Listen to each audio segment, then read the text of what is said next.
ও আজ অব্দি ঘাটাল আমার চোখ দিয়েই দেখেছে আর কি, ঘাটালে এইটা ঘাটালে ওইটা এরকম হয়, মানুষ কত ভালো।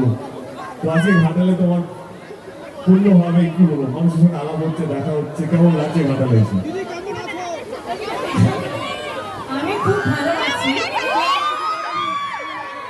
সাধারণত প্রথমে কোথাও গেলে প্রথম প্রশ্নটা যেটা আমি জিজ্ঞেস করি সেটা হলো কেমন আছো, কিন্তু ঘাটালের খবর আমি এতটাই রাখি যে আমাকে লোকেরা জিজ্ঞেস করে ঘাটাল কেমন আছে। অনেকদিন পর আমার কলকাতাতেও ফেরা, আমি বম্বেতে ছিলাম, তাই আরেকবার জিজ্ঞেস করে নিচ্ছি কেমন আছো ঘাটাল।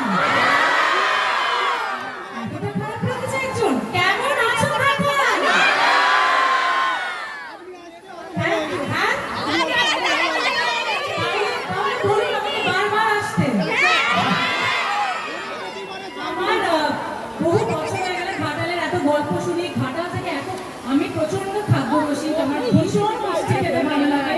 আমি ঘাটালের মধ্যে যতবারই মিটিং যাই না সব সময় আমার বাড়িতে মিষ্টি পৌঁছে যায়, নানা রকমের খাবার পৌঁছে যায়। কিন্তু একটু ফর্মালিটি করে বলতেই হবে, আজকে ফাইনালি যে আমার ঘাটালে আসা হয়েছে, তো পিঠে খাবেন, একদম পিঠে খাবো, পিঠে খাবো।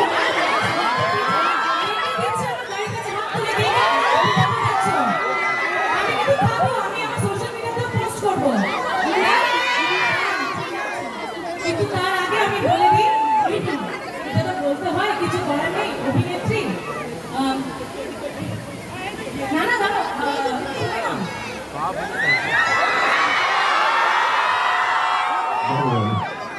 আমার তাও অদ্ভুত লাগছে। ঘাটালে যখন রকমারি এসছি, একটা এসছি কিন্তু ভাবছি রুক্মিণী স্টেজে থাকলে যে আমাকে এতটা লজ্জা পাচ্ছে কেন সেটা বুঝতে পারছি না। বাট এসে তুমি আমার কনস্টিটিউন্সিতে প্রথমবার এসছো।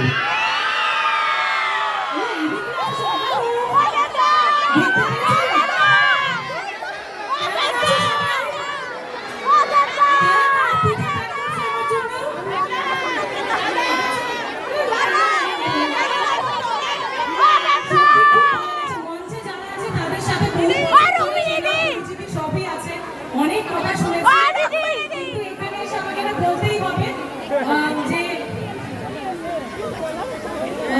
আজকে ঘাটালে এলাম সেটার জন্য মাননীয় সাংসদ দীপক অধিকারীকে অসংখ্য ধন্যবাদ। আমি তো চাইছিলাম ও আসুক, আমি চাই রাম এবং আমাদের পুরো কমিটি মেম্বার তারা চাষিকে রুক্মিণী দিয়ে রুক্মিণী আসুক।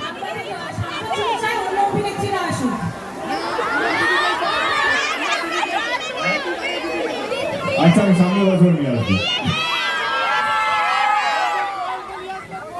বলবো আমি লম্বা হবো, একদম একদম সবাইকে নিয়ে আসবো।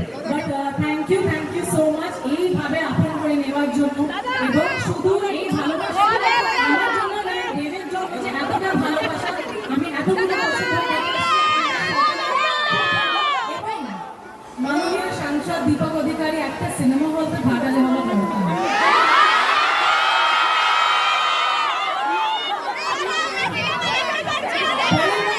আমার আসার আগে তুমি ভুল কিছু বলনি, কিন্তু যবে থেকে ঘাটালে দায়িত্ব নিয়েছি বা নিয়েছিলাম